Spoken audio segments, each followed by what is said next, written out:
Chocolate খেতে কে না ভালোবাসে, আর সেটা যদি হয় বেলগো চকলেট তাহলে তো আর কথাই নেই। অনেকেই মনে করেন চকলেট মানে শুধু মিষ্টি খাবার। ভালো মানের চকলেট আমাদের মন, মুড এবং স্বাস্থ্যের উপর প্রভাব ফেলে। এই বেলগো চকলেট খেলে অনেক সময় আমাদের মন ভালো হয়ে যায়, কারণ চকলেটে থাকে এমন কিছু উপাদান যা ব্রেইনের থেকে হ্যাপি হরমোন নির্গত করতে সাহায্য করে। এক টুকরো চকলেট অনেক সময় মুডকে রিফ্রেশ মুড করে দিতে পারে। যখন রিফ্রেশ মুড করতে চান তখনই এক টুকরো চকলেট খান। বিশেষ করে ডার্ক চকলেটের মধ্যে থাকে অ্যান্টিঅক্সিডেন্ট, যা শরীরের জন্য মারাত্মক উপকারী হতে পারে। অনেকেই পড়াশোনা বা কাজের ক্ষেত্রে চকলেট খেতে বেশি পছন্দ করেন, কারণ এটা ইনস্ট্যান্ট এনার্জি ফিল করাতে সাহায্য করে।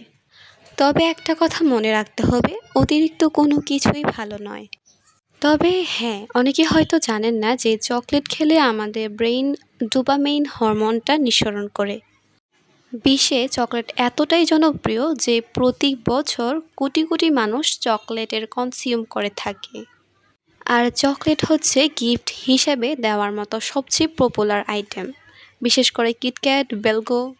চকলেটের ইতিহাস শুরু হয় আজ থেকে প্রায় 4000 বছর আগে।